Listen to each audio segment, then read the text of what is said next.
There are 7 games scheduled for Saturday, December 26th, but as of right now, we only have one matchup that's set, and that's the Lending Tree Bowl in Mobile, Alabama, where we're going to get Georgia State against Western Kentucky. Georgia State 5-4, finished third in the Sun Belt East, taking on Western Kentucky, who finished 5-6. They finished third in CUSA East, and so it would be interesting to watch this matchup, another CUSA Sun Belt matchup here.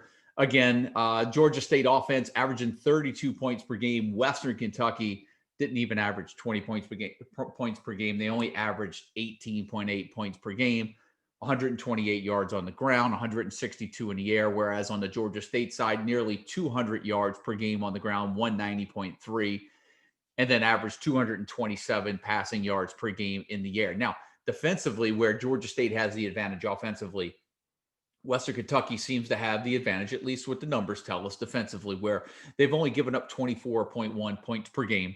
Georgia State has given up over 32 points per game, 32.9. Georgia State, though, they're giving up 140 yards on the ground. I think the strongest point of Georgia State's defense is their run defense. They're giving up over 280 yards per game in the air, 284. And Western Kentucky's given up about the same, 165 on the ground, 170 in the air. So, but they're only giving up 24 points per game. So teams a little more balanced against Western Kentucky. But looking at those numbers, you think that Western Kentucky's pass defense is their strength, given that their pass defense is giving up just over about 5 yards a game more than what the rushing game is allowing. So those are sort of the strengths, weaknesses based on the numbers. When you look at the Georgia State schedule, opened up with a loss to Louisiana. That was a come from behind win for the Raging Cajuns, and they're obviously playing in the Sun Belt Conference Championship. They took care of East Carolina 49-29, which was a Conference USA team. They lost to Arkansas State 59-52. They beat Troy 36-34, lost to Coastal Carolina 51-0. Again, another loss to the team in the conference championship. Then they beat UL Monroe. They lost 17-13 to Appalachian State, a game that they could have very easily won. They did control the line of scrimmage in that game, which was very impressive. To me, that game may play into of why I'm picking and have a lean more one way or the other. Then they ended with wins against South Alabama and Georgia Southern. Now, over on the Western Kentucky side, opened up the season with a 35-21 loss at Louisville. They lost to 6 against Liberty.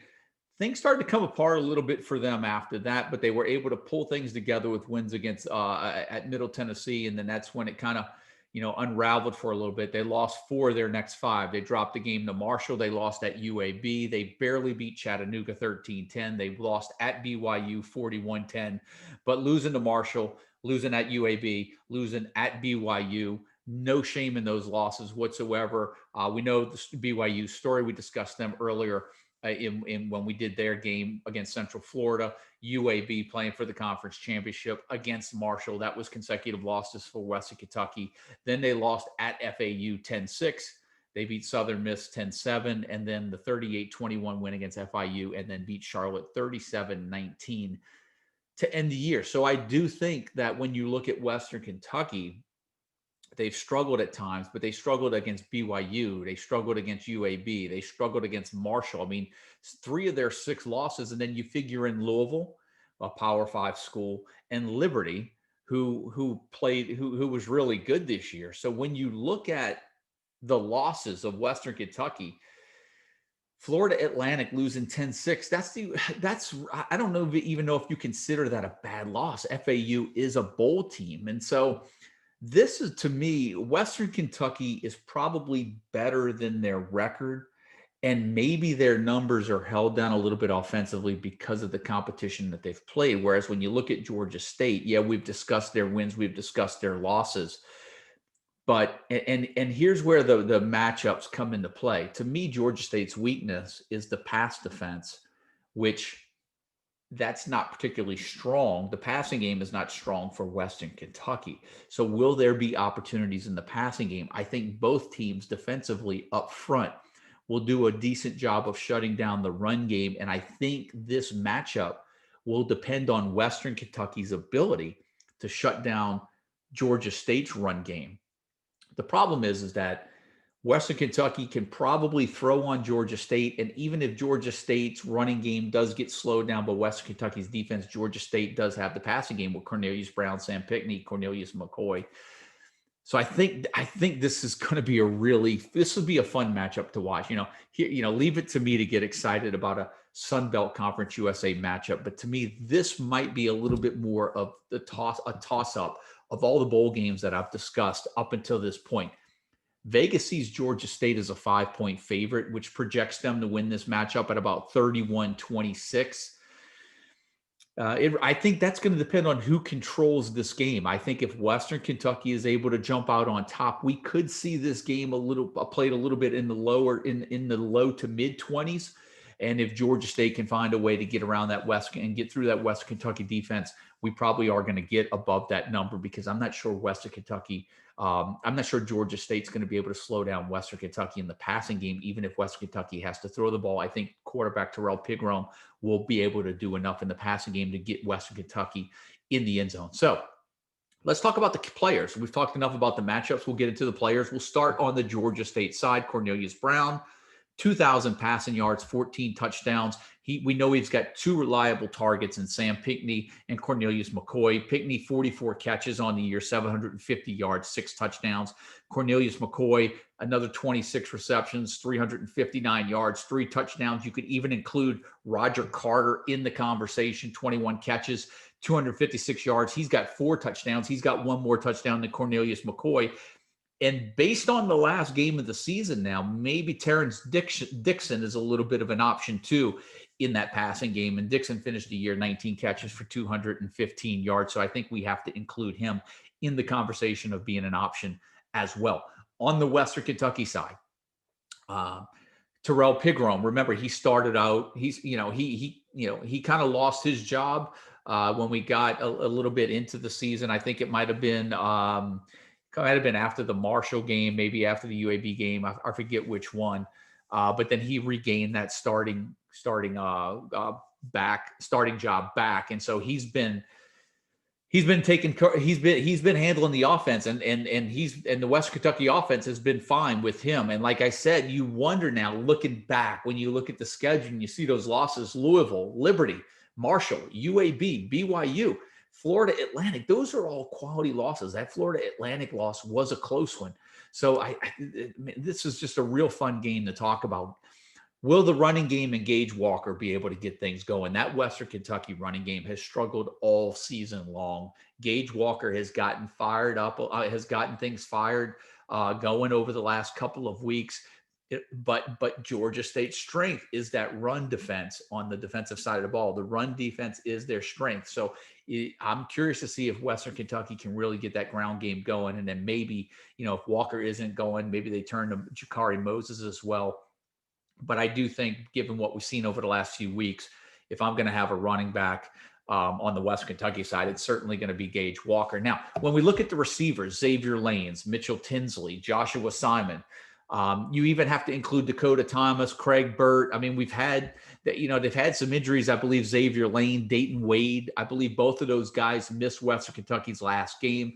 And if this matchup plays out the way that I think it will, I think Western Kentucky is going to have to take to the air a little bit more often than what we have seen them over the last few weeks. And so I think you guys like Mitchell Tinsley now come into the conversation, which we know he's healthy. We know he's going to play. Leads the team with 42 receptions, 367 yards, and 4 touchdowns. I think he would be the top option from a receiver standpoint.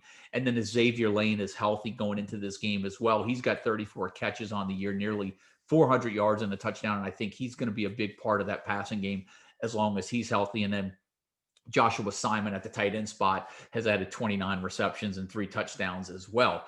That kind of rounds out the Western Kentucky offense right there. And for the most part, they're going into this bowl game as long as they get Lane and Wade and or one or the other. I think they come in relatively healthy. Now, on the Georgia State side, they're healthy as well. Destin Coates, the running back. I had a lot of high hopes for Destin Coates at the beginning of the year.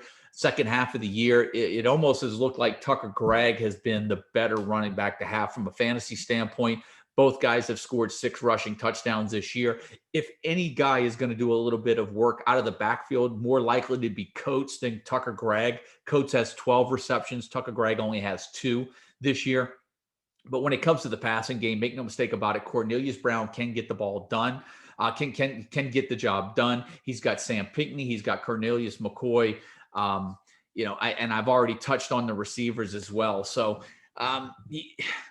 this is going to be a real interesting matchup, and I've said that a couple of times because I'm kind of waiting for this one to come to me. Of all the games that I've previewed, this is the one where I thought I knew what I was going to do before I started and hit the record button. And now the more that I talk about it, I'm leaning the other way. So let me go ahead and bring you in my head now that I've kind of given you the fantasy perspective on it and some of the key players. Let me go ahead and make a pick on this game. The way that I'm looking at it is I like the Georgia State run defense, and I think that the Western Kentucky, they'd like to run the ball. I don't see that happening. I think Western Kentucky's going to have to throw the ball, but Georgia State's defense has been so vulnerable against the pass. I think Western Kentucky's going to be able to hit some. I think Georgia State, even if that Western Kentucky is going to be able to bottle them up a little bit, and the running game, I still think they're going to be able to make plays in the air. I'm not particularly sure that Western Kentucky defense is any better than the Appalachian State defense that Georgia State played just a few weeks ago, or even Georgia Southern's defense, in which they beat Georgia Southern 30-24. So when I see those 2 wins, those 2 games, and one of those wins in 2 of the last 3 weeks, that really makes me favor Georgia State. But then you look at Western Kentucky, after their struggles, they lose to Louisville, Liberty, Marshall, UAB, and BYU. They lose 5 of their first 7 games. Or they lose 6. I'm sorry, they lose 6 of their first 8. They've now won 3 in a row. But they've beaten Southern Miss, FIU, and Charlotte. And I'm really wondering whether or not any of those wins are real quality wins. I have to say, Georgia State for me was the pick, and Georgia State to cover was probably going to be the pick. But I think one thing that I'm going to do with this game is I just don't know if Georgia State's got it in them, other than that win against South Alabama, 31-14, and a win against UL Monroe. I just don't know if Georgia State's going to be able to put anyone away. So this is going to be my pick for this game. I'm going to go with Georgia State to win the game. I'll take Western Kentucky and the 5 points, and I think this game just gets over the total of 56. That's my pick for the Lending Tree Bowl, played on December 26th in Mobile, Alabama.